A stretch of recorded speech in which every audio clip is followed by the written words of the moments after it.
এবং তোমার ছেলের সাথে দেশে যাও। আমার বাবাকে মালিকই ওনার পক্ষ থেকে টিকিট কেটে দেন। এবং ওই মুহূর্তে আসলে আমার আনন্দের বিষয় এটাই ছিল যে বাবা সন্তানের সাক্ষাৎ সৌদি আরবে এক, আর দ্বিতীয় হচ্ছে আমার জন্য আমার বাবা উনি যেখানে কর্ম করেন সেখানে সম্মান পেয়েছেন। যখন দেখছিলাম যে আমাদেরকে যেতে দিচ্ছে না, আমাদের ফ্লাইটের টাইম চলে আসছে, তখন মানে ভিতরে কষ্টে মানে কান্না শুরু করে দিয়েছিলাম আমরা সবাই। আমরা ওই মুহূর্তে যারা ছিলাম সবাই খুব কষ্ট পেয়ে কান্না শুরু করে দিয়েছিলাম। ওস্তাদের শাসনের কথা যেহেতু আসছে, সেখানে আমি বলতে চাই যে আমি আমার লাইফে একবারই আমি ওস্তাদের শাসন পেয়েছি। কোরআন খতম শুরু হয় নামাজে। আচ্ছা। তো মাগরিব নামাজের পর থেকে দেখা যাইতো যে সারা রাত নামাজ চলতো। আসসালামু আলাইকুম ওয়া রাহমাতুল্লাহি ওয়া বারাকাতুহু। এই মুহূর্তে যে যেখান থেকে দেখছেন আপনাদের সবাইকে জানাচ্ছি আন্তরিক শুভেচ্ছা ও অভিনন্দন। প্রিয় দর্শক, আপনারা দেখছেন মিম টিভির বিশেষ আয়োজন আন্তর্জাতিক হাফেজ ও কারীদের জীবনের গল্প অনুষ্ঠান। এবারের পর্বে স্টুডিওতে আমন্ত্রিত হয়েছেন বহুবার আন্তর্জাতিক পুরস্কার প্রাপ্ত জনাব হাফেজ মাওলানা আব্দুল্লাহ আল মামুন। আসসালামু আলাইকুম ওয়া রাহমাতুল্লাহি ওয়া বারাকাতুহু। ওয়ালাইকুম আসসালাম ওয়া রাহমাতুল্লাহি ওয়া বারাকাতুহু। কেমন আছেন আপনি? আলহামদুলিল্লাহ, আপনি কেমন আছেন? আলহামদুলিল্লাহ, খুব ভালো লাগছে আপনাকে আমরা আজকে স্টুডিওতে পেয়ে। আমি নিজেও অনেক আনন্দিত যে আপনাদের মিম টিভির স্টুডিওতে আজকের এই বিশেষ আয়োজনে আমি আসতে পেরেছি। শুকরিয়া। আপনার সাথে পুরো সময় জুড়ে অনেক আলোচনা হবে, অনেক কথা শুনবো, আপনার অজানা অনেক গল্প শুনবো ইনশাআল্লাহ। শুরুতেই আপনার কণ্ঠে চমৎকার তেলাওয়াত শুনতে চাই। আউযু বিল্লাহি মিনাশ শাইতানির রাজীম।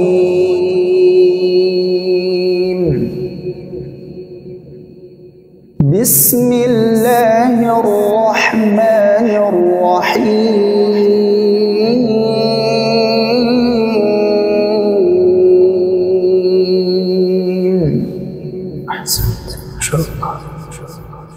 ألم تعلم أن الله يعلم ما في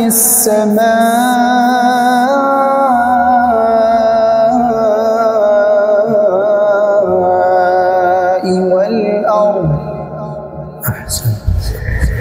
إن ذلك في كتاب إن ذلك على الله يسير ويعبدون من دون الله ما لم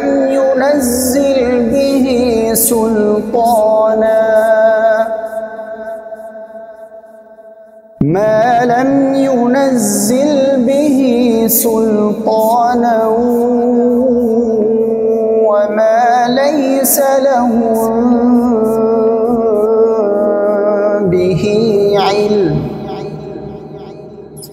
وما للظالمين من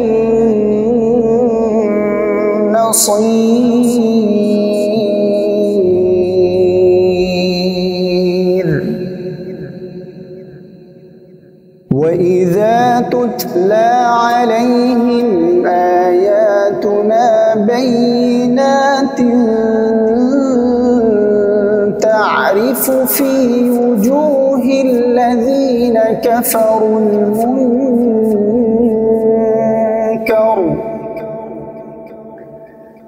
يكادون يسطون بالذين يتلون عليهم آياتنا قل أفأنبئكم بشر من ذلكم النار وعدها الله الذين كفروا وبئس المصير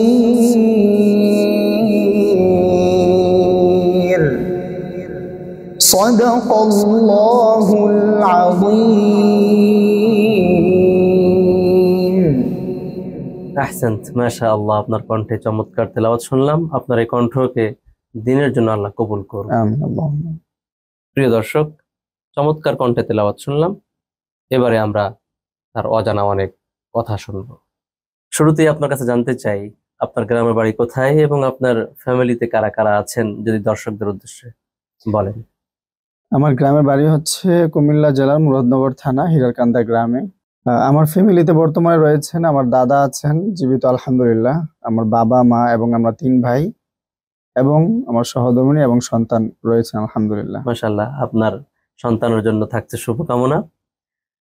এবারে আপনার কাছ থেকে যেটা জানবো, আপনার বেড়ে ওঠা এবং পড়াশোনা কিভাবে কোত্থেকে শুরু হয়? আমি শুরুতে হচ্ছে আমাদের এলাকায় একটা স্কুল আছে, সেই স্কুলে আমি প্রথমে ভর্তি হয়েছিলাম। তারপরে স্কুলে এটা কি পড়তাম কোনো সরকারি স্কুল এমন কিছু? না, প্রাইভেট স্কুল। আচ্ছা, সেটাতে জেনারেল সাবজেক্ট আমি এখানে পড়তাম। তো সেখান থেকে নিয়ে আমার বাবা, আমাদের বাড়ির পাশে মসজিদ আছে, সেই মসজিদে আমি মসজিদের ইমাম সাহেব যিনি আছেন ওনার কাছে আমি মক্তব পড়তাম। হ্যাঁ, আচ্ছা। তো একদিন ইমাম সাহেব, আমি যখন মক্তবে যাওয়া আসা করতাম, তো আমাদের মসজিদের ইমাম সাহেব উনি আমার বাবাকে কল করেছেন, বলেছেন যে আপনার ছেলেকে যদি আপনি দ্বীনি লাইনে, ইসলামের লাইনে পড়ান তাহলে হয়তোবা তার দ্বারা ইসলামের অনেক খেদমত হইতে পারে। আচ্ছা, মাশাআল্লাহ। তো তখন আমার বাবা বিষয়টা অনেক চিন্তা ফিকির করেন। তো একটা সময় যে আমার বাবা স্বপ্ন দেখে যে আমার ছেলেকে আমি কোরআনের হাফেজ বানাতে চাই, এরকম একটা কিছু। আচ্ছা, ইমাম সাহেবের এই কথাতেই আপনার আব্বা হয়তোবা চিন্তা শুরু জি করলেন। জি জি। এখানে একটি কথা বলে রাখি, ইমাম সাহেব যদি দেখে থাকেন কখনো আমাদের এই ভিডিও, আপনার সেই পরামর্শে আজ আব্দুল্লাহ মামুন এই পর্যন্ত আল্লাহ তাকে কবুল করেছেন। আমরা দোয়া করি আল্লাহ তাআলা আপনার হায়াতকে বৃদ্ধি করুক। আপনার জন্য থাকছে অনেক অনেক দোয়া। জি, সামনে। তো আমার বাবা ইমাম সাহেবের ওই কথা শুনে তারপরে আমার আব্বু নিয়ত করে যে আমি উমরা করব। আমার বাবা তো সৌদি প্রবাসী ছিলেন, বাবা থাকতেন রিয়াদে। তো রিয়াদ যখন ছিলেন তখন বাবা নিয়ত করলেন যে আহ, উমরা পালন করবেন এবং আল্লাহর ঘর ধরে আল্লাহর কাছে দোয়া করবেন, আল্লাহর কাছে চাইবেন যেন সন্তানদের জন্য দোয়া করবেন যেন তাদেরকে হাফেজ বানাইতে পারি, সেই জন্য আল্লাহর কাছে দোয়া করবেন। তো আমার বাবা উমরা করতে যায়, তারপর আল্লাহর ঘর ধরে নিয়ত করে এবং দোয়া করে, তারপরে সেখান থেকেই আমার বাবা আমাদের মসজিদের যিনি ইমাম সাহেব ছিলেন ওনাকে বলেছেন যে হুজুর আপনি আমার ছেলেকে যেখানে ভালো হয় মাদ্রাসা আপনি ভর্তি করান। আচ্ছা, মাশাআল্লাহ। তো ইমাম সাহেব আমাদের তখন আমি ছোট ছিলাম, আমার বয়স ছিল তখন হচ্ছে 7 থেকে 8 এরকম হবে আনুমানিক। তো আমি তখন 3 ক্লাসে পড়তাম। তো ইমাম সাহেব তখন আমাকে নিয়ে আমাদের গ্রামের একটি মাদ্রাসা রয়েছে যেটির মুহতামিম ছিলেন হেমায়েতুল্লাহ সাহেব, হযরত এখন কাতারে রয়েছেন। উনি কি একজন বিখ্যাত হাফেজ এমন? উনি ওই মাদ্রাসার প্রতিষ্ঠাতা প্রিন্সিপাল। আচ্ছা। এবং উনি এখন কাতারে ধর্ম মন্ত্রণালয়ের ইমাম হিসেবে রয়েছেন। আচ্ছা আচ্ছা। ওই উস্তাদের মাদ্রাসায় আমাকে ভর্তি করিয়ে দেন, আমাদের গ্রামের পাশেই। ইমাম সাহেব ভর্তি করিয়ে দেন। আমাদের গ্রামের পাশেই মাদ্রাসাটা ছিল। তো সেখান থেকেই আরবি পড়া শুরু। তারপরে এখানে আপনি নুরানি শুরু করলেন। আপনি কি পরে ওইখানেই হিফজ শুরু করেছিলেন? হ্যাঁ, সেখানেই হিফজ শুরু করেছি এবং সেখানেই শেষ করেছি। আচ্ছা, তাহলে আপনি ওইখানে অনেকটা সময় ছিলেন? জি আলহামদুলিল্লাহ, অনেকটা সময়। তাহলে আপনি হেমায়েতুল্লাহ সাহেবের হাত ধরে হিফজ শেষ করলেন। তো আপনার আব্বা তো থাকতেন সৌদি আরবে। তো দেশে আপনাকে কে দেখাশোনা করতো বা এমনটি কোনো আছে কিনা? আমি যখন গ্রামে পড়াশোনা করতাম তখন আমার দাদা আমাকে দেখাশোনা করতেন। আচ্ছা, অভিভাবকের দায়িত্ব পালন করতেন। বাবার আমার দাদা অভিভাবকের দায়িত্ব পালন করতেন এবং আমার দাদা এখনো জীবিত আছে আলহামদুলিল্লাহ। তো আমার দাদার ওই সময়ের কষ্টগুলো আমার জন্য তিনি যে পরিমাণ কষ্ট করতেন এটা আসলে আমি এখন ভাষায় প্রকাশ করতে পারবো না। যেমন মানে আমার বাসা থেকে আমার জন্য খাবার নিয়ে যাইতো 3 বেলাই। আচ্ছা। তো মানে অনেক প্রচন্ড বৃষ্টি তুফান হচ্ছে, এদিক দিয়ে দুপুরের খাবার চলে যাচ্ছে অথবা রাতের খাবারের সময় চলে যাচ্ছে, কিন্তু যতই ঝড় বৃষ্টি হোক না কেন খাবারের টাইমের আগে আমার দাদা উপস্থিত আমার জন্য খাবার নিয়ে। আচ্ছা, তো অনেক বড় ত্যাগ। অনেক বড় ত্যাগ। এবং এই জিনিসটা আমি তখন ছোট ছিলাম যদিও, তারপরে অনেক খেয়াল করতাম যে বিষয়টা এত বৃষ্টির মধ্যে তো ওস্তাদ আমাকে মাদ্রাসায় খাওয়াই ফেলতে পারতেন, কিন্তু দাদা কষ্ট করে আসতেন। তারপরে আমি যদি বলি যে আমি হাফেজ হওয়ার পিছনে আমার বাবা অবশ্যই আর্থিক দিক থেকে সহযোগিতা করেছেন, কিন্তু যদি বলি যে আমাকে নিয়ে দাদার একটা অনেক অবদান, অনেক বড় অবদান। উনি মুরব্বি আছেন। আল্লাহ আপনার দাদাকে আরো দীর্ঘজীবী করুক। আল্লাহুম্মা আমিন। আমার দাদা আমি যখন স্কুলে পড়তাম তখন আমাকে স্কুলে নিয়ে যেতেন মেঘ বৃষ্টি তুফানের মধ্যে, এবং যখন মাদ্রাসায় পড়েছি তখন 3 বেলা খাবার নিয়ে আমার দাদাই যাইতেন। এবং প্রায় সময় হয়তো কি আমার দাদি, এখন দাদি বেঁচে নেই, আল্লাহ তাআলা আমার দাদিকে জান্নাত নসিব করুক। আমিন। আমার দাদি আমার দাদাকে যদি কোনো ফল অথবা কোনো কিছু খাইতে দিতেন, সেটা আমার দাদা না খেয়ে আমার জন্য মাদ্রাসায় নিয়ে যেতেন। আচ্ছা, আপনি কি বড় নাতি ছিলেন? আমি বড় নাতি দাদার। আচ্ছা, মাশাআল্লাহ, এই জন্য আদরটাও অনেক বেশি, এই জন্য নিজে না খেয়ে আপনাকে খাওয়াতেন। জি। যাক, মাশাআল্লাহ, আপনি আপনার দাদার সেই স্মৃতি আজকে আমাদের সামনে প্রকাশ করলেন। আপনার দাদা যদি দেখে থাকে অবশ্যই তারও এই কথাটি মনে পড়বে। আর প্রিয় দর্শক, দাদার কথা বলতে বলতে দেখছিলাম যে তার চোখে পানি ছলছল করছে। সেই পুরনো স্মৃতি তার মনে পড়ে গেছে, সেই তার শৈশব কালের কথা, তার দাদা তার জন্য কতটা কষ্ট করেছে। এমন অনেক ফ্যামিলি আছে যে দাদা বা নানা তারা তাদের নাতিদের জন্য অনেক কষ্ট করেন, অনেক ত্যাগ দীক্ষা করেন, অনেক শ্রম দেন। এই ধরনের নানা দাদাদেরকে আল্লাহ তাআলা উত্তম দাদা খায়ের দিবেন, আশা করছি ইনশাআল্লাহ। আচ্ছা, আপনার দাদার কথা শুনলাম, এরপরে আপনার সামনে পথ চলা কিভাবে? তো আলহামদুলিল্লাহ আমি হিফজ শেষ করেছি হচ্ছে 2 বছরের মধ্যে। আচ্ছা, আলহামদুলিল্লাহ নুরানি থেকে শুরু করে হিফজ শেষ করেছি 2 বছরের মধ্যে। তো এরপরে আমি ওই মাদ্রাসায় পড়াশোনা করতাম। তো একটা সময় আমার বাবা যখন সৌদি আরবে তো আমার বাবা তখনও সৌদি আরবে থাকেন। আমার বাবা একদিন ওনার যেই কর্ম ছিল সেটা শেষ করে বাসায় যখন রেস্টের জন্য যায়, তখন সৌদি আরবেই। আচ্ছা, তো যে বাসায় যে মনিটর ছিল অথবা টিভি ছিল, সেগুলোতে একদিন আমাদের ওস্তাদ, আমার যিনি ওস্তাদ আলহাজ হাফেজ কারি নাজমুল হাসান সাহেব হুজুরের তেলাওয়াত দেখতে পান। আচ্ছা, বাংলাদেশে হঠাৎ করেই সামনে আসে। তো হয়তোবা তেলাওয়াতের সাথে নাম্বারও ছিল ওস্তাদজির।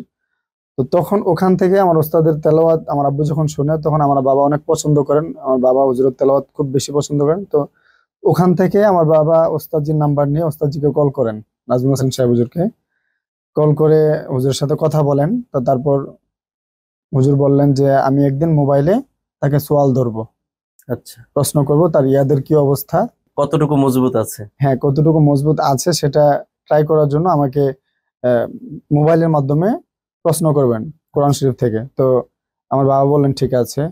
তো একদিন আমার গ্রামে আমার ফ্যামিলির যে নাম্বার ছিল, যে ফোন ছিল, ওই ফোনের মাধ্যমে আমার উস্তাদ নাজমুল হাসান সাহেব হুজুরের সাথে যোগাযোগ হয়। তখন মনে হয় ফোনগুলো এত এখনকার মতো অ্যাভেলেবল ছিল না, তখন বাটন সেট ছিল। সেই বাটন সেট দিয়ে ফোন করা হয়, অডিও কলের মাধ্যমে। বাটন সেট যেহেতু, তখন ওস্তাদজি ওখান থেকে প্রশ্ন করেন আমাকে, প্রায় কোরআন শরীফের 3 জায়গা থেকে প্রশ্ন করেন। তখন আমি হিফজ শেষ করেছি 1 মাস অথবা 2 মাস হবে। আচ্ছা, তখন আমাকে ফোনের মাধ্যমে প্রশ্ন করেন, 3টা প্রশ্ন করেন। আলহামদুলিল্লাহ আমি 3টা প্রশ্নে খুব ভালোভাবে উত্তর দিতে পেরেছি। তো তখন আপনি সবসময় ব্রিলিয়ান্ট। তখন ওস্তাদজি বললেন আমার বাবার সাথে যে ঠিক আছে, আপনি যদি আমাদের প্রতিষ্ঠানে ভর্তি করাতে চান তাহলে নিয়ে আসতে পারেন, হয়তোবা তাকে দিয়ে ভালো কিছু করা সম্ভব। তখন ওস্তাদজির সাথে কথা বলে আমাকে তাহফিজুল কোরআন ওয়াস সুন্নাহ মাদ্রাসায় ওস্তাদজির কাছে ভর্তি করিয়ে দেন। আচ্ছা, আচ্ছা, আপনার আব্বার তেলাওয়াত শুনে পছন্দ হলো, তারপর কথা হলো, তারপর আপনাকে প্রশ্ন করলো, জি, এরপর ফাইনালি আপনি নাজমুল হাসান সাহেব হুজুরের মাদ্রাসায় ভর্তি হন। জি। তারপরে এখান থেকে আপনার পথ চলা? আমি 2012 সালের শুরুর দিকে ঢাকায় আসি, নাজমুল সাহেব হুজুরের মাদ্রাসায় ভর্তি হই। তারপরে তখন থেকেই ওস্তাদজি আলাদাভাবে নেক নজর আমাকে দিতেন, এবং তখন থেকেই আলহামদুলিল্লাহ ওস্তাদজির নেক নজরে ছিলাম, এখন পর্যন্ত আছি ইনশাআল্লাহ, এবং ভবিষ্যতেও থাকবো ইনশাআল্লাহ। আপনি ভর্তি হলেন তাহফিজুল কোরআন ওয়াস সুন্নাহ মাদ্রাসায়, এরপরে আপনাকে যেভাবে দিক নির্দেশনা দিত সেভাবেই আপনি পড়াশোনা করতেন জি। এবং মেহনত করতেন। যদি মেহনতের দু একটি গল্প আমাদেরকে শোনাতেন দর্শকদেরকে, যে আপনারা কিভাবে মেহনত করেছেন, যেহেতু আমাদের এই অনুষ্ঠানটি অভিভাবক এবং আন্তর্জাতিক হাফেজ যারা হতে চায় তারা যেন এই গল্পগুলো থেকে অনেক কিছু শিখতে পারে, এই জন্য আপনাদের মেহনতের দু একটি ঘটনা যদি বলতেন তাহলে ভালো হয়। হ্যাঁ, মেহনতের যেই ব্যাপারটা সেটা আসলে বলে শেষ করা যাবে না। তবে শর্ট করে যেটা বলা যায় সেটা হচ্ছে আমাদের উস্তাদ নাজমুল হাসান সাহেব হুজুর মস্কের ব্যাপারটা, আমরা যখন পড়াশোনা করতাম যে গ্রুপে ছিলাম, ওই গ্রুপের প্রতিযোগিতার গ্রুপ ছিল, সেটাতে প্রায় 100 জন ছাত্র ছিল। আচ্ছা, তো 100 জন ছাত্রদেরকেই আমার ওস্তাদ নাজমুল হাসান সাহেব হুজুর সপ্তাহে 3 দিন 4 দিন ওস্তাদ যে সময় বের করে, যদি সারা দিনেও সময় না পেতেন, রাতে হলেও প্রায় 2 ঘন্টা 3 ঘন্টা মস্ক করাইতেন, সোয়াল ধরতেন। একটা সময় দেখা যেত যে ওস্তাদ যে ক্লাস নিচ্ছেন, কারেন্ট চলে গেছে, প্রচন্ড গরম, মানে একদিকে শরীর দিয়ে ঘাম ঝরছে, আরেক দিক দিয়ে মস্ক চলছে, সোয়াল আচ্ছা। চলছে। তো এটা হচ্ছে ওস্তাদ যে আমাদেরকে নিয়ে পরিশ্রম করতেন, মেহনত এবং করতেন। পাশাপাশি আমাদেরও একটা মেহনত ছিল। এখন দেখা যায় যে ওস্তাদরা ছাত্রদের জন্য মেহনত করে, কিন্তু অনেক সময় ছাত্রদের আগ্রহ থাকে না। কিন্তু ওই সময়টাতে আমাদের ওস্তাদের যেমন পরিশ্রম ছিল, আমরাও তেমন আগ্রহী ছিলাম। তো সেজন্য আসলে দেখা যায় ওস্তাদজি আমাদেরকে নিয়ে প্রচন্ড মেহনত করতেন। আমরাও খুব আগ্রহী হতাম যে আমরাও মেহনত করি, আমরাও যেন ভালো হাফেজ হতে পারি। বিকল্প নেই, মেহনতের কোনো বিকল্প নেই। জি। তো আমরা এমনও হয়েছে যে আমরা এক রাতে মাগরিব নামাজের পর থেকে নিয়ে কোরআন খতম শুরু হয় নামাজে। আচ্ছা। তো মাগরিব নামাজের পর থেকে নিয়ে দেখা যাইতো যে সারা রাত নামাজ চলতো। একা পড়তেন না কারোর সাথে? না, কম্পিটিশন মূলকও ছিল, আবার বিভিন্ন সময় একাও ছিল। আমরা যারা প্রতিযোগিতার গ্রুপে ছিলাম, আমরা সবাই সহপাঠীদের সাথে সবাইকে নফল নামাজে দাঁড় করে দেওয়া হইতো। মাগরিব নামাজের পর থেকে শুরু হতো, দেখা যেত ফজর নামাজের আগেই এক খতম শেষ হয়ে যাচ্ছে, অথবা অনেক সময় দেখা যাইতেছে 2 দিনও লাগতো, অথবা অনেক সময় একদিনে শেষ হয়ে যেত। আলহামদুলিল্লাহ, নামাজের মধ্যেই কোরআন খতম। বিশাল ব্যাপার, সারা রাত জেগে তেলাওয়াত করা, এটা তো অনেক বড় একটা বিষয়। আলহামদুলিল্লাহ, এভাবে নামাজেই খতম দেওয়া হয়েছে অনেক। আচ্ছা। আলহামদুলিল্লাহ। তারপরে মস্ক সোয়াল যে সিস্টেমটা, এই সোয়ালের মাধ্যমেই আমরা যে গ্রুপের উস্তাদের কাছে পড়তাম, সেই উস্তাদ জিও সোয়ালের মাধ্যমেই দেখা যেত কোরআন খতম হয়ে যেত, খতম হয়ে গেছে সোয়ালের মাধ্যমেই। আচ্ছা, মাশাআল্লাহ। তো দেখা যেত যে প্রতিযোগিতা যাব, গতকাল রাতে উস্তাদ যে সোয়ালটা ধরেছেন সেই সোয়ালটাই চলে আসতেছে ভাগ্যক্রমে। এমনটা অনেক সময় হয়ে গেছে, অনেক সময় দেশের বাইরেও হয়ে গেছে, দেশেও হয়ে গেছে। এটা তাকদীর একটা বিষয়। আর একটা বিষয় হচ্ছে, সবসময় আমরা তো সোয়ালের খতম হয়ে গেছে অনেক, এই জন্য বিচার করে যেখান থেকে সোয়াল যত বড় হইতো এটাই বড় হয়ে পড়ে আসলাম। এরকম একটা বিষয় ছিল, একদম চোখের সামনে ভাসতো আর চোখের সামনে। আলহামদুলিল্লাহ। আপনার মেহনতের কথা শুনলাম। আপনার অর্জন সমূহ শুরু হয় কিভাবে বা কোন কম্পিটিশন থেকে? আমার অর্জন শুরু হয় হচ্ছে 2014 সাল থেকে। পবিত্র কোরআনের আলো বাংলা ভিশন চ্যানেলে রমজানের প্রতিযোগিতাটা হয়। এটা এখনো চলছে। তো সেই প্রতিযোগিতার মাধ্যমে আমার মূলত অর্জন শুরু হয়। আচ্ছা, আপনি 2012 সালে ভর্তি হয়েছেন মাদ্রাসায়, এবং 13 সাল থেকেই আমি বাংলাদেশে বিভিন্ন জাতীয় হিফজুল কোরআন প্রতিযোগিতায় অংশগ্রহণ করি, এবং 13 সালেই আমি এনটিভিতে পিএইচপি কোরআনের আলোতে 2013 সালে সেরা টপ 10-এ ছিলাম। আচ্ছা। তারপরে 2014 সালে বাংলা ভিশন চ্যানেলে পবিত্র কোরআনের আলো প্রতিযোগিতায় আমি সারা বাংলাদেশ থেকে 20,000 প্রতিযোগীদের মধ্য থেকে বাছাই করে 30 জন নেওয়া হয়। আচ্ছা। সেই 30 জনের মধ্যে আমি আলহামদুলিল্লাহ প্রথম স্থান অর্জন করেছি। এবং এখন পর্যন্ত এটা বাংলা ভিশনে পবিত্র কোরআনের আলো যারা করে থাকেন, যারা আয়োজন করে থাকেন, ওনারা এখনো বলেন যে আমি আলহামদুলিল্লাহ একদম ফার্স্ট রাউন্ড থেকে যখন বাছাই শুরু হয়, ফার্স্ট রাউন্ড থেকে একদম লাস্ট রাউন্ড, প্রতিটা রাউন্ডে, ফাইনাল রাউন্ড পর্যন্ত আমি প্রতিটা রাউন্ডে সর্বোচ্চ নাম্বার পেয়ে ফার্স্ট হয়েছে আলহামদুলিল্লাহ। রাউন্ড হয় প্রায় 10টা থেকে 12টা, সেই 10-12টা রাউন্ডেই আমি সর্বোচ্চ নাম্বার পেয়ে ফার্স্ট সব সময়। আপনি তাহলে আপনার জাতীয় বড় ধরনের অর্জন শুরু হয় আপনার 14 সালে। জি। আচ্ছা, মাশাআল্লাহ, বাংলা ভিশনের মাধ্যমে। এরপরে আপনি আন্তর্জাতিক অঙ্গন শুরু করলেন কিভাবে? 2014 সালে একই বছরে আমি হায়াতুল আলমিয়া সিগারুল হুফাজ একটা প্রতিযোগিতা হয়, সেটা হচ্ছে সৌদি আরবে। আচ্ছা। তো সেটার বাছাই হয় হচ্ছে সিলেটে। আচ্ছা। সিলেটে বাছাই হয়, সিলেটের বাছাই থেকে সে একই বছরে আমি হায়াতুল আলমিয়া সিগারুল হুফাজে 30 পাড়ায়, সেটাতে আমি বাংলাদেশের প্রতিনিধিত্ব করি। বাংলাদেশ থেকে প্রায় গিয়েছিল 7 জন। আচ্ছা। তো বাংলাদেশের কোনো সরকারি প্রতিযোগিতা না, এটা প্রাইভেট একটা সংস্থার মাধ্যমে বিশ্বব্যাপী মনে হয় প্রতিযোগিতা, পুরো বিশ্বব্যাপী। হ্যাঁ, আমাদের বাংলাদেশ থেকে গিয়েছিলাম 7 জন, তারপর আরো বিভিন্ন কান্ট্রি থেকে 5 জন, 2 জন, 3 জন এভাবে গিয়েছিল। তো সেখানে আলহামদুলিল্লাহ আমি একই বছর রমজানে বাংলা ভিশনে পবিত্র কোরআনের আলোতে প্রথম হই, এবং সেই রমজানেই একই বছর আমি সৌদি আরবে সিগারুল হুফাজে প্রায় সারা বিশ্বের মধ্যে 6,000 প্রতিযোগিতার মাধ্যমে এটা বাছাই হয়েছিল, সেখানে আমি প্রথম হয়েছি আলহামদুলিল্লাহ। মাশাআল্লাহ, অনেক বড় একটা অর্জন যে আপনি জাতীয় অর্জনের সাথে সাথে একই বছরে আন্তর্জাতিক অঙ্গনে আপনি বিশাল অর্জন করেছেন। 2014 সালে আপনার সৌদিতে ফার্স্ট হওয়া, এরপর কোন কোন দেশে? এরপরে কোন দেশে 2015 গেছেন? সালে গিয়েছিলাম হচ্ছে কুয়েতে। কুয়েতে। হ্যাঁ, আচ্ছা তারপরে হচ্ছে 2016 সালে গিয়েছিলাম দুবাই।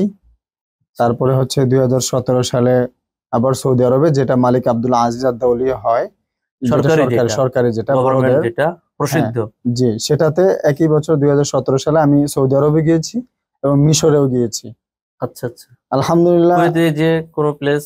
কুয়েতে গিয়ে চতুর্থ স্থান অর্জন করেছি এবং আচ্ছা 2016 সালে দুবাইতে হয়েছে চতুর্থ হিফজে এবং শুরু দ্বিতীয়। আচ্ছা। তারপরে 2017 সালে সৌদি আরবে মুসাবাকাতুল মালিক আব্দুল্লাহ আজিজ আদ-দাওলিয়া, সেখানেও আলহামদুলিল্লাহ 30 পারা গ্রুপে প্রথম স্থান অর্জন আচ্ছা, করেছি। মাশাআল্লাহ এবং একই বছর 2017 সালে আমি মিশরে প্রথম স্থান অর্জন করেছি। মাশাআল্লাহ, আপনার তো অনেক অর্জন। তারপরে 2018 সালে সুদানে গিয়েছিলাম তাফসিরে। আচ্ছা, তাফসির ছিল এক পারা, 22 নম্বর পারা তাফসির ছিল এবং পুরো মানে কোরআন পুরো শরীফ 30 পারা হিফজ এবং সাথে এক পারা এক তাফসীর। পারা তাফসির। এটা মনে হয় আগে থেকেই পড়ে যেতে হতো এবং জি জি। তো সেটা 22 নম্বর পারা ছিল আমার, আমি আলহামদুলিল্লাহ সেখানে চতুর্থ স্থান অর্জন করেছি। মাশাআল্লাহ তারপরে হচ্ছে এই তো আলহামদুলিল্লাহ আপনার ধারাবাহিকভাবে। অনেক অর্জন, মাশাআল্লাহ। আলহামদুলিল্লাহ। আপনার জাতীয় অর্জনের কথা শুনলাম, আন্তর্জাতিক অর্জনের কথা শুনলাম, অনেকগুলি বিভিন্ন কয়েকটি দেশে আপনি ফার্স্ট হয়েছেন, চতুর্থ হয়েছেন। আন্তর্জাতিক অঙ্গনের কোনো দু একটি ঘটনা যদি আমাদের সাথে শেয়ার করেন। আন্তর্জাতিক অঙ্গনের সেরকম কোনো ঘটনা বলতে, যেটি আপনার সবচাইতে আনন্দের ছিল। আনন্দের ছিল আসলে একটাই সবচেয়ে বড় আনন্দের কথা আমি বলবো, সেটা হচ্ছে আমি আল্লাহ মহান রাব্বুল আলামিন আমাকে খুব অল্প বয়সেই কাবা ঘর দেখার এবং নবীজির রওজা জিয়ারত করার তৌফিক দান করেছেন। এর চাইতে খুশির আর কোনো কিছু আমার কাছে নেই। এটাই আমার সবচেয়ে বেশি আনন্দের এবং সবচেয়ে খুশির। আর আরেকটা যেটা খুশির ব্যাপার যেটা বলতে পারেন, সেটা হচ্ছে আমাদের বাংলাদেশ থেকে যখনই কোনো প্রতিযোগী দেশের বাইরে অংশগ্রহণ করে, যখনই যায় তখনই দেখা যায় যে অন্যান্য দেশের যারা প্রতিযোগী আছে এরা বাংলাদেশের প্রতিযোগী দেখে একটু মানে ভয়ে ভয়ে থাকে, ঘাবড়িয়ে যায় আর কি। ঘাবড়িয়ে যায়।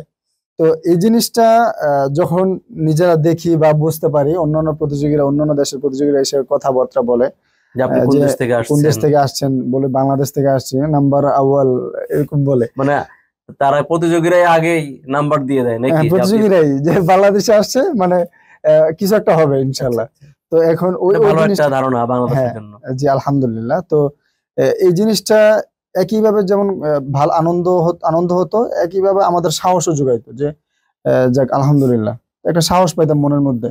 তো সেই সাহস নিয়েই আমরা যখন স্টেজে যাই, হাজার হাজার মানুষ থাকে সামনে, অনেক বড় বড় শাইখরা থাকে বিশ্বের, তো ওনাদের সামনে যখন আমরা তেলাওয়াত করি অথবা পড়ি, তখন নিজেদের মধ্যে একটা সাহস থাকে, না আমি ইনশাল্লাহ পারবো।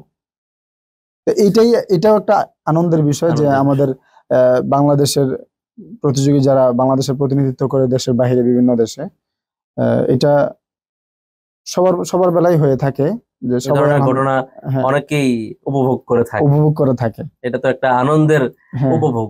জি জি চমৎকার দেখতে যে আমাদেরকে এসে জিজ্ঞাসা করে কোন দেশ, তুমি ফার্স্ট হয়ে যাবা।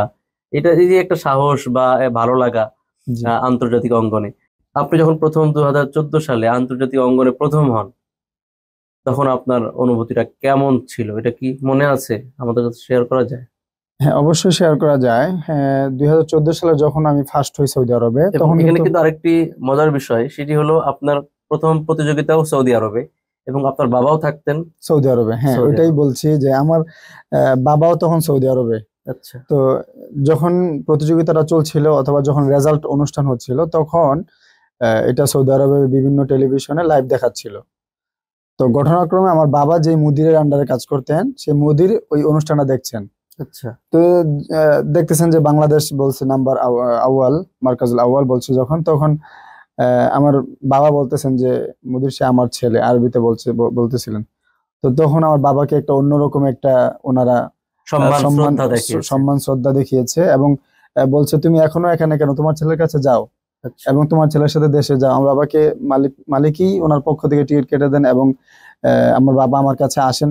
ওই মুহূর্তে আসলে আমার আনন্দের বিষয় এটাই ছিল যে বাবা সন্তানের সাক্ষাৎ। বাবা সন্তানের সাক্ষাৎ সৌদি আরবে এক, আর দ্বিতীয় হচ্ছে আমার জন্য আমার বাবা উনি যেখানে কর্ম করেন সেখানে সম্মান পেয়েছেন, সম্মান শ্রদ্ধা পেয়েছেন। শ্রদ্ধা পেয়েছেন, সেটাই আমার জন্য ওই মুহূর্তে অনেক আনন্দদায়ক ছিল। আলহামদুলিল্লাহ। আপনার এই কথা শুনতে শুনতে আমার চোখেও পানি এসে গেছে। আসলে আনন্দের অনেক সময় চোখে পানি আসে কষ্টে, অনেক সময় চোখে পানি আসে আনন্দে। যাই হোক, আল্লাহ তাআলা আপনার বাবাকে এবং তার সেই মুদিরকে উত্তম জাযা খায়ের দিবেন ইনশাআল্লাহ। আপনার অনেক আনন্দের কথা শুনলাম। এবার আপনার কাছ থেকে দুই একটি বেদনার কথা শুনতে চাই, যেই বিষয়গুলো হয়তো আপনাকে বেশি নাড়া দিয়েছে বা এখনো দেয়, এমন কোনো কষ্টের বিষয় আসলে মানুষের কষ্ট সুখ মিলিয়ে কিন্তু আমরা চলছি। সুখ দুঃখ মিলিয়েই জীবন। সুখ দুঃখ মিলিয়ে জীবন। তো আমার কষ্টের কথা যদি বলি, আমি শুরুর একটা কষ্টের কথা বলবো। সেটা হচ্ছে আমি যখন 2014 সালেই যখন সৌদি আরবে প্রতিযোগিতা যাওয়ার জন্য প্রস্তুত হই, তখন আমার ভিসা টিকিট সবকিছুই আসে। আচ্ছা। আমি যাব, আমার ফ্লাইট সন্ধ্যা 5টার সময় ছিল। তো এয়ারপোর্টে যখন যাওয়ার পরে আমাদেরকে বোর্ডিং পাস হওয়ার পরে ইমিগ্রেশন থেকে আমাদেরকে আর যেতে দিচ্ছে না। আপনারা তো বলছিলেন শুরুর দিকেই যে আপনারা কয়েকজন ছিলেন। হ্যাঁ, কয়েকজন ছিলাম আমরা। প্রতিযোগিতায় গিয়েছিলাম তো বাংলাদেশ থেকে 7 জনের মতো। 7 জনকে কাউকে যেতে দিচ্ছে না? কাউকে যেতে দিচ্ছিল না। কারণ কি? বোর্ডিং পাস দেওয়া হয়ে গেছে, ইমিগ্রেশনে যাওয়ার পরে ইমিগ্রেশন ক্রস হতে দিচ্ছিল না। তো তখন তো আসলে ছোট ছিলাম, এত বিস্তারিত কিছু বুঝতাম না। কিন্তু যখন দেখছিলাম যে আমাদেরকে যেতে দিচ্ছে না, আমাদের ফ্লাইটের টাইম চলে আসছে, তখন মানে ভিতরে কষ্টে মানে কান্না শুরু করে দিয়েছিলাম আমরা সবাই। ওই মুহূর্তে যারা ছিলাম সবাই খুব কষ্ট পেয়ে কান্না শুরু করে দিয়েছিলাম। তো সাথে কে ছিলেন? সাথে ছিলেন হচ্ছে বাংলাদেশে যিনি এই প্রতিযোগিতার আয়োজন করেন। আচ্ছা আচ্ছা। উনি ছিলেন সিলেটের, উনি ছিলেন। তো পরে ওই দিন আমাদেরকে ফ্লাইটের টাইম চলে আসে, আমাদেরকে আর যেতে দিল না, আর যাওয়াই হলো না।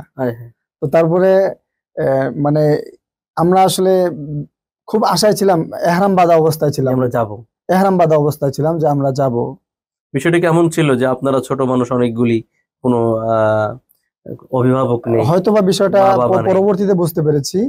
তো আমরা ওই দিন চলে আসার পরে পরের দিন আবার সৌদি আরবে যোগাযোগ করা হয় যে আমাদের এরকম একটা দুর্ঘটনা হয়েছে, এখন কি করতে পারি।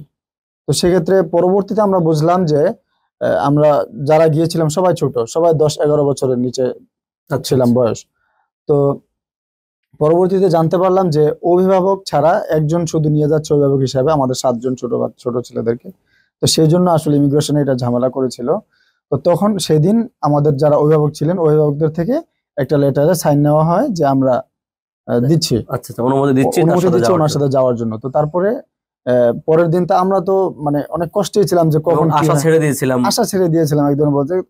কিন্তু যখন বাংলাদেশ থেকে যখন যখন মানে নির্বাচিত হয়ে যে সৌদি আরবে যাব, তখন থেকেই মানে অনেক আশা আকাঙ্ক্ষা যে কখন আল্লাহ তাআলা ঘর দেখবো, প্রতিযোগিতায় যাচ্ছি ওটার থেকে বেশি মানে আগ্রহ ছিল কখন কাবাঘর দেখবো, কখন নবীর রোজা সামনে যে সালাম দিব।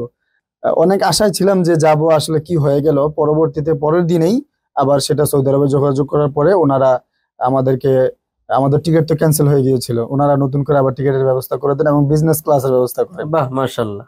টিকিটের ব্যবস্থা করে দেন। তারপরের দিন আমরা আলহামদুলিল্লাহ খুব স্বাভাবিকভাবেই আমরা যেতে পেরেছি। আর তো আসলে এটা তো আল্লাহ পাকের প্ল্যান। হ্যাঁ, অবশ্যই বাংলাদেশ থেকে আব্দুল আল মামুন কি হবে, ফার্স্ট হবে। হ্যাঁ, হয়তোবা। তো কষ্ট যেটা ছিল এটাই যে অনেক আশা বেঁধেছিলাম যে যাব, কিন্তু এয়ারপোর্ট থেকে ফিরে আসা বিষয়টা আসলে অনেক কষ্টের ছিল। এটাই আমার এখন পর্যন্ত আমি যদি বলি তাহলে আমার যেহেতু কষ্ট, তার মানে এটাই আমার সবচেয়ে সেরা বেদনা, কষ্টের একটা সময় মুহূর্ত ছিল। আপনাদের সহপাঠীদের সাথে আপনাদের আড্ডা গল্প কোনো কথা শেয়ার করা যায় কিনা, যে আপনাদের মেহনতের সময় সহপাঠীদের সাথে আপনাদের সম্পর্ক কেমন ছিল?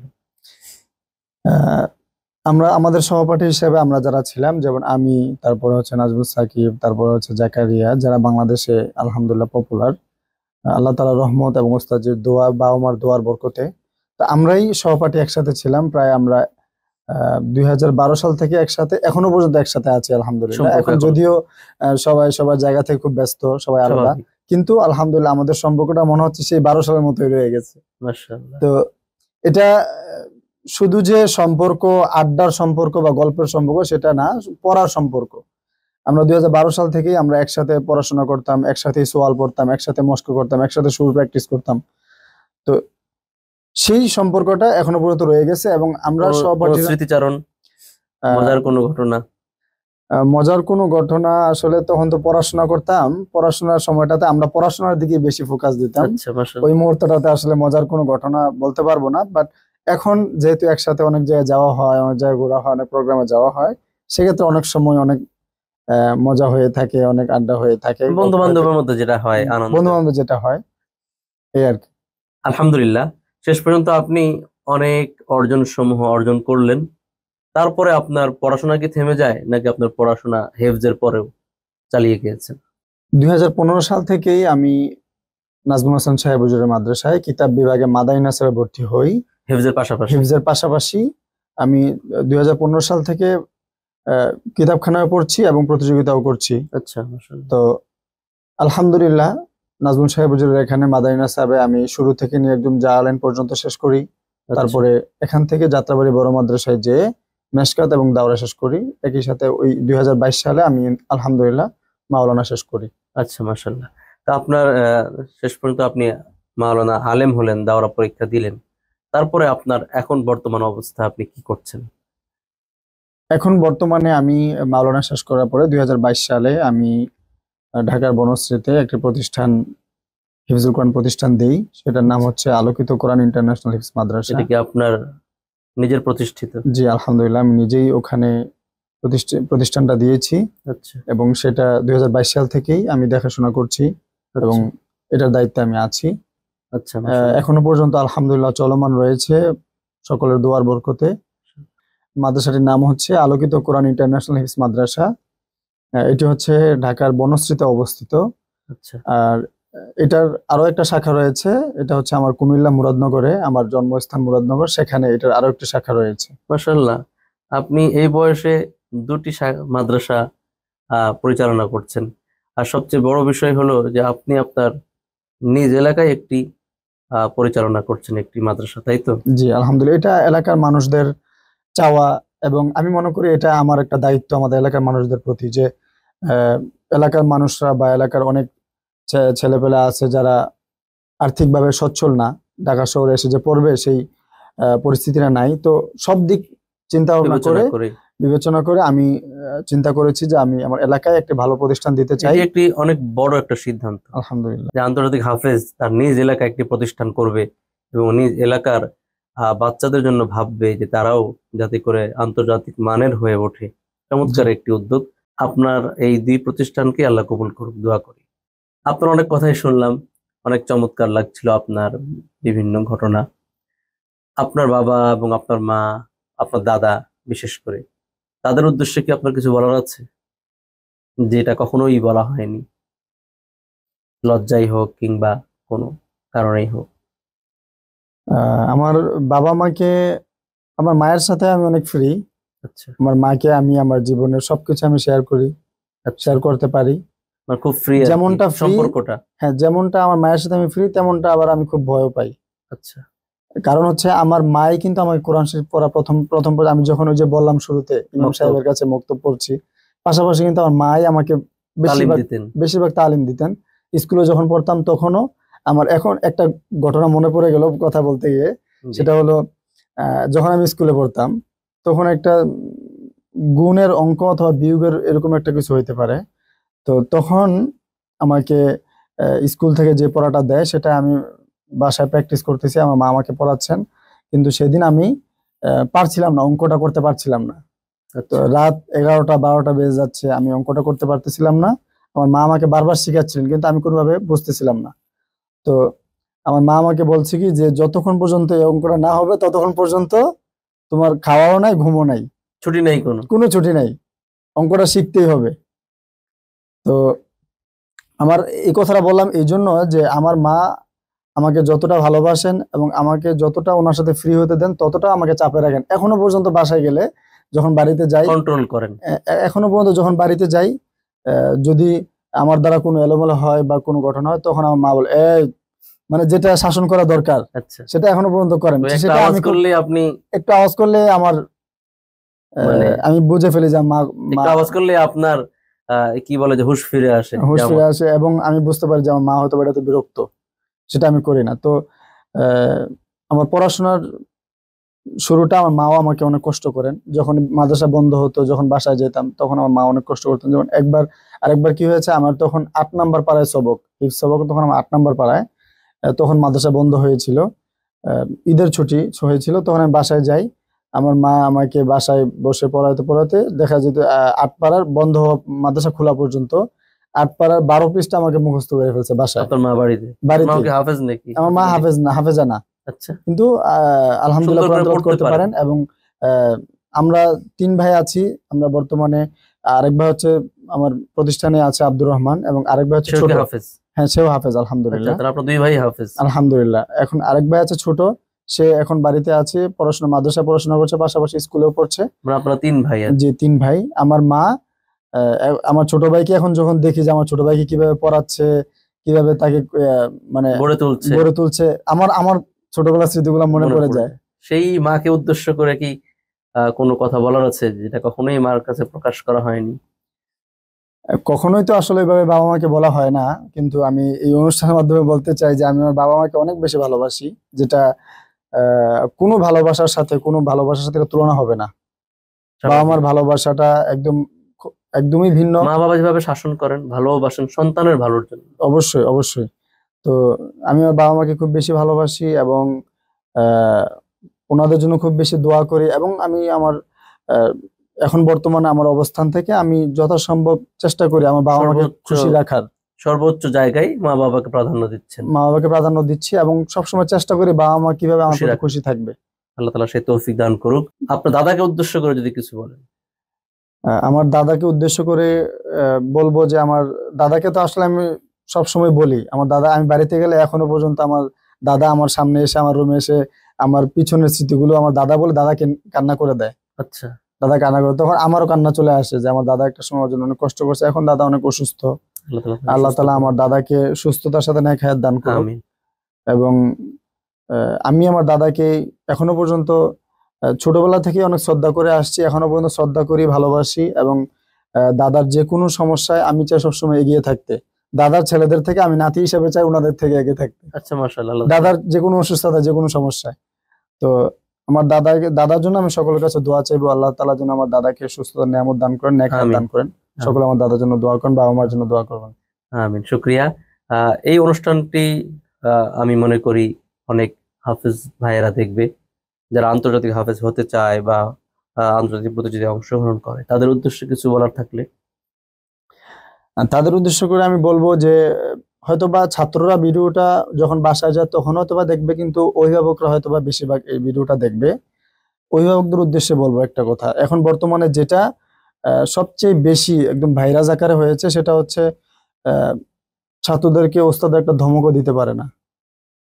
সেটা একটা সময় দেখা যায়, শুধু আমি না, আমরা যারা সহপাঠী ছিলাম, এবং 2008 সাল থেকেই তো আমি মাদ্রাসায় আছি, তো তখন থেকেই আমার যত সহপাঠী আছে এবং ঢাকায় আসার পর যত সহপাঠী দেখেছি, আমরা কিন্তু ওস্তাদদের অনেক শাসন পেয়েছি। আচ্ছা, ওস্তাদদের শাসন ছাড়া আমি মনে করি না যে একটা ছাত্র অনেক দূর এগিয়ে যাবে। কারণ ওস্তাদ যদি আমাকে শাসন না করে। ওস্তাদের শাসন কেমন পেয়েছেন? ওস্তাদের শাসনের চাইতে আমি ভালোবাসাটা বেশি পেয়েছি, এজন্য শাসন আদর দুটোই পেয়েছি। আমি শাসনের থেকে ওস্তাদের ভালোবাসাটা, আদরটা বেশি পেয়েছি, এজন্য যে আমি কখনো ওস্তাদের কথার বাইরে কখনো যাইনি। ওস্তাদ আমাকে যদি বলে যে এখন থেকে তুমি পড়া শুরু করে, কোনো দুষ্টামি ফাজলাম করা যাবে না, আমি পড়া শুরু করে দিতাম। ওস্তাদের শাসনের কথা যেহেতু আসছে, সেখানে আমি বলতে চাই যে আমি আমার লাইফে একবারই আমি ওস্তাদের শাসন পেয়েছি। সেটা হচ্ছে আমার যখন 19 নম্বর পাড়ায় সবক ছিল, তখন একদিন আমি সবক পারি নাই। আমার হিফজের যখন হিফজ সবক আমি শুরু করি, সবক শেষ করা পর্যন্ত কত পৃষ্ঠা করে সবক দিতেন? 2 পৃষ্ঠা 3 পৃষ্ঠা করে সবক দিতাম। আচ্ছা, যখন আমার ওই যে একটু আগে বললাম, আমার মা আমাকে বাড়িতে আসার পরে আমাকে একসাথে 8 পারার 12 পৃষ্ঠা সবক মুখস্থ করে ফেলেন। আমি একসাথে মাদ্রাসায় যে একসাথে 12 পৃষ্ঠা সবক দিয়ে দিই মাদ্রাসা খোলার পরে। তো শাসনের কথা যেহেতু আসছে, বলবো যে আমি যখন আমার 19 নম্বর পাড়ায় সবক ছিল, তখন একদিন আমি সবক পারি নাই। তো তখন উস্তাদ আমাকে অনেক শাসন করেন। তো সেই শাসন করেন, আমি সেটা আমার বাসায় যেও বলি নাই। এবং কেন বললেন না? মনে হয়নি যে বাসায় বলি? না, অনেক সময় তো অনেকে একটু হলে একটু বেশি হ্যাঁ একটু হলে আর একটু বেশি বাড়িয়ে বলে, কিন্তু আমার ওই মুহূর্তে আমার আল্লাহ প্রদত্ত হয়তো হইতে পারে ওই সেন্সটা আমার ওই মুহূর্তে আসছে যে না আমি এটা বাসায় বলবো কেন, আমার ভুলের কারণে ওস্তাদ আমাকে শাসন করেছে, আমি পড়া পাইনি সেই জন্য ওস্তাদ আমাকে শাসন করেছে, আমি এটা কেন বাসায় বলবো। তো ওই একদিনে আমি অনেক শাসন আমার ওস্তাদ আমাকে করেছেন। তো আমি মনে করি আজকে আমি এই জায়গায় আসার ক্ষেত্রে আমার ওই দিনের ওই দিনের শাসনটা অনেক কার্যকারিতা হয়েছে আমাকে এই আজকের এই পর্যায়ে আসার ক্ষেত্রে। তো আমি অভিভাবকদের উদ্দেশ্যে বলবো যে আপনারা আপনার সন্তানদেরকে যে উস্তাদের কাছে পড়াবেন, যে মাদ্রাসায় পড়াবেন, অবশ্যই চেষ্টা করবেন আপনার হ্যাঁ স্বাভাবিকভাবে আপনার ছেলেকে যদি কেউ মারে সেটা আপনার কষ্ট লাগতেই পারে, কিন্তু শাসন যদি অতিরিক্ত করে, হ্যাঁ অতিরিক্ত যদি করে সেক্ষেত্রে ভিন্ন হিসাব। অবশ্যই এটা জবাবদিহিতার আওতায় আসবে, মাদ্রাসার কর্তৃপক্ষ আসবে। বাট টুকটাক যেটা এখন বর্তমানে এমন একটা পরিস্থিতি, যেহেতু আমার প্রতিষ্ঠান আছে সেই অভিজ্ঞতা আমার কিছুটা হয়েছে যে আমার ছাত্রকে ওস্তাদ কেন ধমক দিল কেন দাঁড় করায় রাখলো কেন, এরকম একটা অবস্থা। এটা অভিভাবক বললো যাতে করে ছাত্রের অগোচরে। এখন তো এমন অবস্থা যে ছেলের সামনে ওস্তাদকে এসে মারে, ছেলের সামনে তার ওস্তাদকে এসে শাসন করতেছে, বাবা মারতেছে, অপমান করতেছে। তো সেই জিনিসটা যদি এমন হয় যে অনেক বড় ধরনের অপরাধ, সেটা ভিন্ন হিসাব। যদি অনেক বড় ধরনের, আমি বলবো যে অনেক বড় ধরনের অপরাধও যদি ওস্তাদ করে থাকেন সেক্ষেত্রে সে অফিসিয়ালি পার্সোনালি এসে বিষয়টা বলবে, আইনি সহায়তা, হ্যাঁ সেটা পার্সোনালি অফিসে এসে বলবে, মাদ্রাসার কর্তৃপক্ষকে জানাবে, মাদ্রাসার কর্তৃপক্ষ সেটা আইনগত হোক মাদ্রাসার নিয়ম অনুযায়ী হোক তার ব্যবস্থা নিবে সেই শিক্ষকের।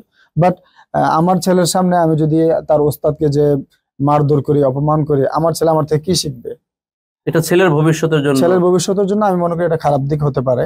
সেজন্য আপনার অভিভাবকরা চেষ্টা করবেন ছেলের ওস্তাদকে যথাযথ সম্মান দেওয়ার, সে যে সম্মানটা পাওয়ার দরকার সেটা যেন 100% আপনি দিতে পারেন, সেটা চেষ্টা করতে হবে। এবং ছাত্রদের উদ্দেশ্যে বলবো তোমরা অবশ্যই ওস্তাদের কথা মতো চলতে হবে, এবং বাবা মার দোয়া অবশ্যই লাগবে, ওস্তাদের দোয়া লাগবে, ওস্তাদের সাথে বেয়াদবিমূলক আচরণ করা যাবে না, এবং অবশ্যই ওস্তাদের কথা শুনে মেহনত চালিয়ে যেতে হবে। মেহনতের কোনো বিকল্প নেই, শিক্ষারও কোনো শেষ নেই। সুতরাং অবশ্যই তার কাঙ্ক্ষিত লক্ষ্যে পৌঁছতে পারবে ইনশাআল্লাহ। আমরা অনুষ্ঠানের একদম শেষ পর্যায়ে আমরা বিদায় নিব, আপনার শেষ কোনো কথা থাকলে বলতে পারেন। আমার ফ্যামিলির সকলের জন্যই, বাবা মার জন্য, দাদার জন্য, সকলের জন্যই দোয়া চাইলাম। লাস্ট আমি দোয়া চাইবো আমার সহধর্মিনীর জন্য, এবং আমার সন্তান আরহাম ইবনে আব্দুল্লাহ, আচ্ছা মাশাআল্লাহ, আমার সন্তানের সুস্থতার জন্য দোয়া চাইবো, এবং আমার সন্তানকে যেন মহান রব্বুল আলামিন, আমার সহধর্মিনী প্রায় একটা কথা বলে যে আমার ছেলেকে যেন আল্লাহ তাআলা মক্কার ইমাম বানান, আমিন। তো আমি দর্শকদের কাছে আমার বাবা মা দাদা ফ্যামিলি সকলের দোয়া চাওয়ার পরে আরেকজনের জন্য দোয়া চাইবো, সেটা হচ্ছে স্পেশাল ভাবে আমার ছেলের জন্য, মহান রব্বুল আলামিন যেন আমার সন্তানকে হক্কানি হাফেজ, হক্কানি আলেম, এবং তার মায়ের দোয়া অনুযায়ী যেন তাকে আল্লাহ তাআলা মক্কার ইমাম হিসেবে কবুল করেন, দ্বীনের দায়ী হিসেবে কবুল করেন। আমিন। আপনার পরিবারের জন্য, আপনার সন্তানের জন্য দোয়া করছি, এবং দর্শকদের কাছেও দোয়া চাচ্ছি তার সন্তানের জন্য। প্রিয় দর্শক, আমরা একদম অনুষ্ঠানের শেষ পর্যায়ে, আমরা অতিথির তেলাওয়াত শুনতে শুনতে বিদায় নিব। আর আপনারা তো জানেনই আজকে অতিথি ছিলেন বিশ্ববিখ্যাত হাফেজ মাওলানা আব্দুল মামুন। আমি বিদায় নিচ্ছি, আর আপনারা দেখছেন মিম টিভির বিশেষ আয়োজন আন্তর্জাতিক হাফেজ ও কারীদের জীবনের গল্প অনুষ্ঠান। আপনাদের সাথে আবারও দেখা হবে অন্য কোনো অতিথির সাথে করে। আপনারা ভালো থাকুন, সুস্থ থাকুন, এবং এই অনুষ্ঠান সম্পর্কে আপনাদের সুন্দর পরামর্শ আশা করছি। আপনারা কমেন্ট বক্সে সুন্দর পরামর্শ দিবেন। আল্লাহ হাফেজ, আসসালামু আলাইকুম ওয়া রাহমাতুল্লাহি ওয়া বারাকাতুহু। أعوذ بالله من الشيطان الرجيم.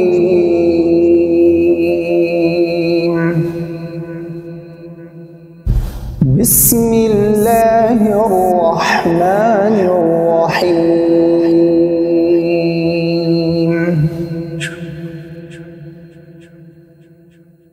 يا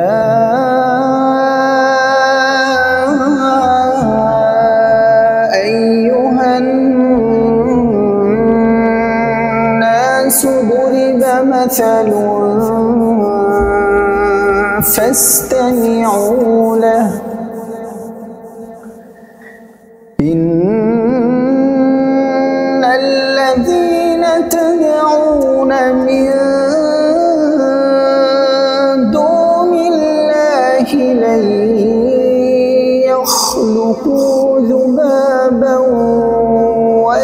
اجتمعوا له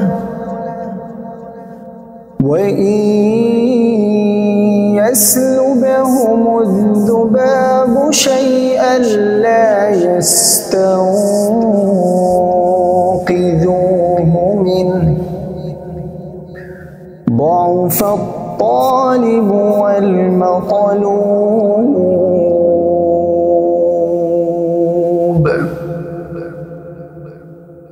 ما قدروا الله حق قدره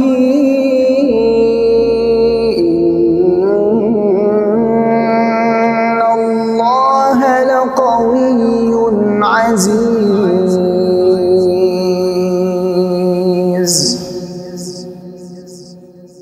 الله يصطفي من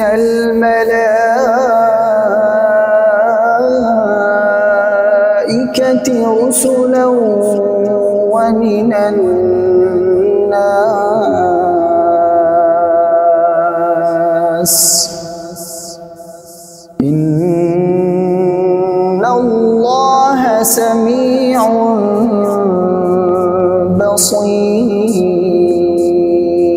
بصير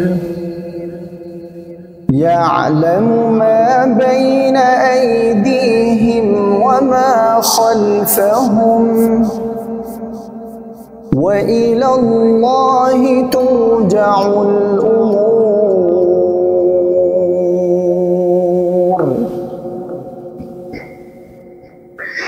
يا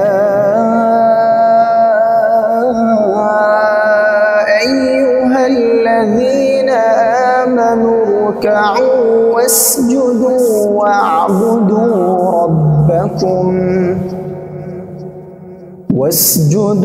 واعبدوا ربكم وافعلوا الخير لعلكم تفلحون